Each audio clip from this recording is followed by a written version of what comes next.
Welcome to the Supported Living Property Podcast with your host, me, Lisa Brown, the place to learn about supported living property investing.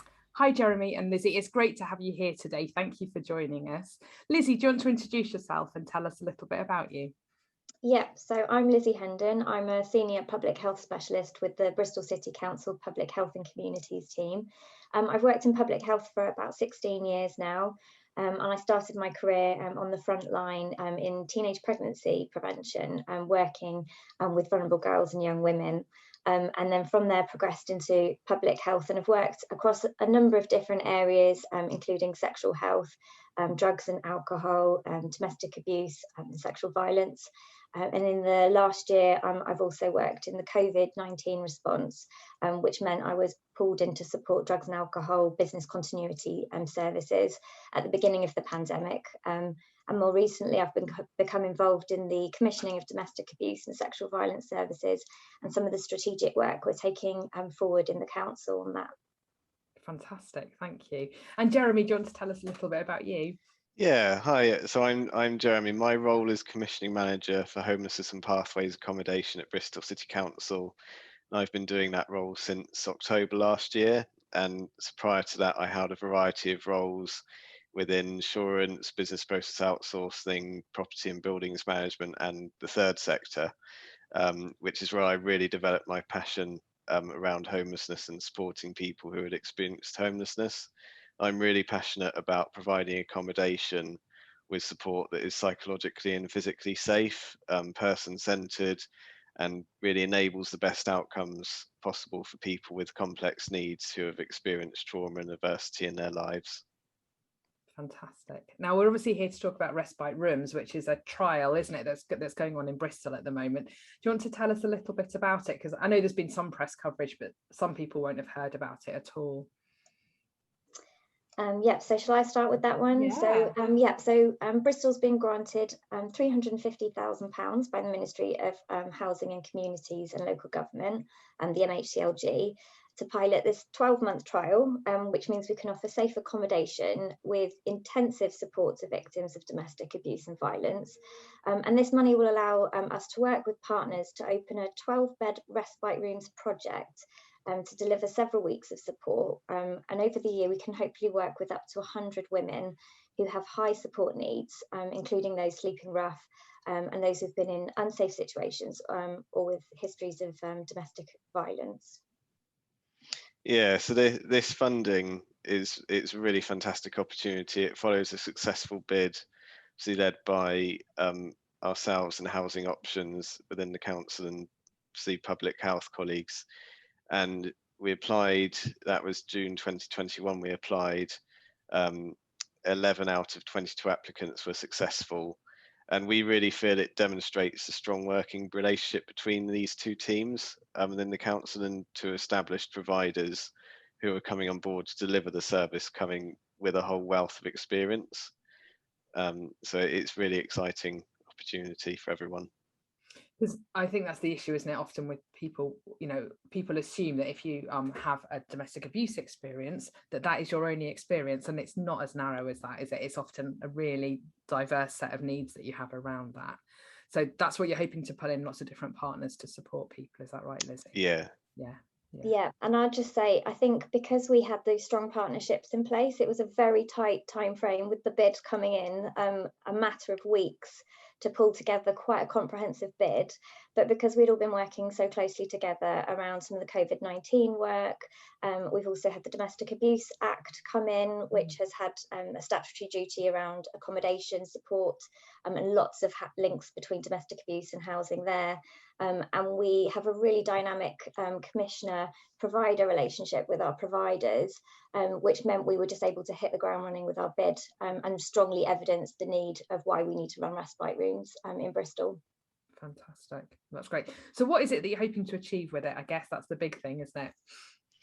Yeah, really, with this, we wanted to take part in the programme because we believe it will enable us and the dedicated partners who will work with, who share our determination to tackle domestic and gender-based violence, to work closely with a number of these women and really offering them a higher level of intensive support whilst being safely accommodated. So from an accommodation side, that's really key, making sure that people have a safe space to stay. And there's a lot of evidence to suggest that that does really engender the best possible outcomes for people. And it will include a wide range of input from city agencies offering help with issues such as substance misuse, benefits and financial independence, immigration, sex working, mental health, forced marriage, sexual violence, and provide ongoing community support. And the project will offer women short-term assistance to ensure that they get the support that they need in advance of further guidance to help them towards longer term solutions for their personal needs and sort of longer term move on plans as well. So making sure there's that continuity plan and plan in place for people to move on. Absolutely. Yeah.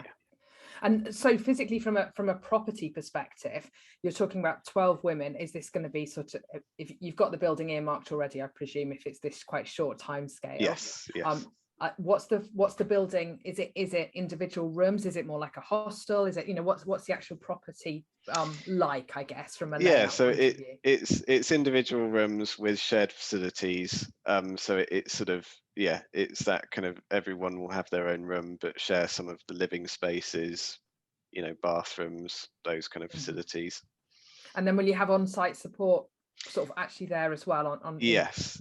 So I think one of the exciting things about this new program is it's really filling a gap where we haven't really had 24/7 support in kind of a safe house type setting before.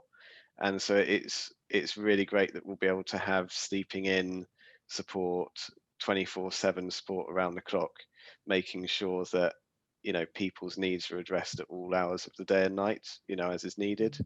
Fantastic, because obviously if you're talking about 12 people with quite complex needs, there's obviously, you hope you get that peer support, but there's obviously also going to, not always, it's always going to move smoothly, is it? So having that support on site, I imagine, is going to be helpful for that. And I think I just want to add to that, that's something that's directly come as well from feedback from, so we do have a complex needs safe house already, which has a certain number of spaces. And we did a needs assessment around domestic abuse and sexual violence back in 2019. And we talked to service users. And one of the things they said was how difficult the weekend was, the Friday night when the support staff clocked off and went home, and obviously there wasn't the support there on site, and although they had a number to ring in case of an emergency, they didn't perceive going back to their perpetrator, the abusive partner, as an emergency. So often they were saying the weekend was the hardest time and that's when they were most likely to leave. So they advised that actually to have that 24/7 like 24-hour 7-day-a-week support was vital for them. Fantastic. So it's pulling in lots of different people, having the right building and having the funding to sort of pull it all together to be able to deliver this. I guess I was going to say, why is it different to other things that, you know, that are going on already? What's special about this one, do you think? I think the thing that we have is that sort of really intensive support. As we said before, it's intensive, it's trauma-informed support to help them to make choices and decisions around next steps for recovery. In terms of delivery, it's an equal partnership between one of our specialist homelessness services, St Mungo's, and then NextLink, one of our specialist domestic abuse services. So it really is a 50-50 partnership between those two providers. It also enhances our current domestic abuse provision by providing accommodation in a setting, as we said, that's staffed 24 hours a day, 7 days a week. And we already have some safe house provision for those with complex needs in Bristol, but that's only about 8 bed spaces. And we acknowledge that some of those victims need a greater level of support. And as I said, that's been fed back by our service users and also staff. And we also will find that this work will be complemented by our independent domestic abuse advisors who've been funded by the Ministry of Justice, so IDVAs as they're known as. And they'll be working around specific specialist areas. So, for example, drug and alcohol misuse. And we've got a specialist BAME, IDVA, and a young person's IDVA. Fantastic. So, yeah, I think one of the key sort of parts of when we were bidding for this is it was really evident that we needed a really strong partnership working between a homelessness and housing provider and a domestic abuse service provider. And we're really fortunate in Bristol to work with a whole range of really fantastic providers who bring a lot of experience, you know, and a lot of learning, you know, from years and years of delivering services. So it felt like a really great opportunity to really capitalize on the strong, you know, as Lizzie mentioned earlier, the strong commissioner provider relationships that we have in the city, and just continue building on that into this new service. Fantastic. And so I'd just like to add as well, like, about sometimes some of the criticisms can be, especially for working with victims that experience multiple disadvantage, that often some of the agencies work in quite a siloed way. So they might just be looking at their drug and alcohol needs, or they might just be looking at their mental health needs, and then they might just refer them to a domestic abuse service to look at the domestic abuse needs. Whereas actually this provision will help them to engage with relevant support with all of the partners working together, whether that's looking at accessing scripting, maximising benefits, immigration, status resolution, financial independence. So all of those partners can be working with them at this site. So that real kind of joined up approach to everything. Absolutely, yeah. Yeah, that's. And is there a kind of plan for how long women would be in the respite rooms? Is there a sort of set timetable for how long they would be there, or how does that work? Yeah, so well, initially we'll be looking at an average of about 5 to 6 weeks, with a maximum of about two months stay. So it really is kind of, I don't want to term it temporary accommodation, because it's not like temporary accommodation, but that's why it's termed a respite room.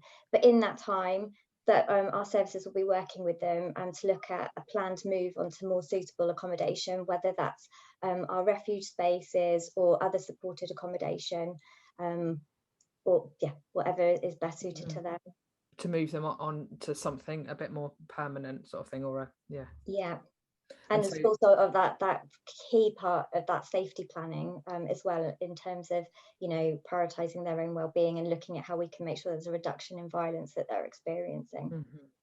So the intention is this isn't where people would be for a long time until they've got all their problems sorted. It's a short term until you can transition them to somewhere else. Yeah. So which obviously depends on having the right places to move people onto, I guess. Absolutely. And there'll be a real focus on that move on planning, and really signposting people to the suitable move on options for them that will be really person centered. That makes sense. And I guess it's going to be really interesting to see the impact of it, and to see, you know, to see where it comes. And I know we were chatting earlier, it'd be great to kind of have you guys back in a year or so and understand it, you know, how it's been, and the good bits and the bad bits. It'd be really interesting to have that conversation, you know, and kind of understand where you are, how many grey hairs you have at the end of the trial, I guess. And see how it goes. One of the questions is obviously, how do people get involved? Is that, you know, working with local organisations? Is there anything that's specific for people to get involved with there? Yeah, I think if really what we'd say is, if there are any partners in Bristol that are delivering similar services or working with the people that we're supporting that aren't aware of this programme, then feel free to get in touch with us. If you're not from Bristol, you can also get in touch with your local authority and find out who the relevant lead is. And I believe a link will be provided to the central government press release, which outlines the various local authority areas. Yeah, we can definitely put that in the show notes. You said there are 11 sites around the country. Is it just in England, or is it England and Wales? It's we'll have a just look in England. I'm pretty sure it's just in England. Yeah. Yes, it's just in England. I think so. Yeah. No, that's fine, and that's great. So that on that, you'll be able to see where it is and see if there's something happening in your area if you're not local to Bristol. Absolutely. Thank you ever so much, guys. It's been really great chatting to you about this project, and yeah, I'd love you to come back in, like I said, in 12 months, and we'll find out how it's all gone. That would be great. Thank you. Thank you. Great to meet you, Lisa. Thanks.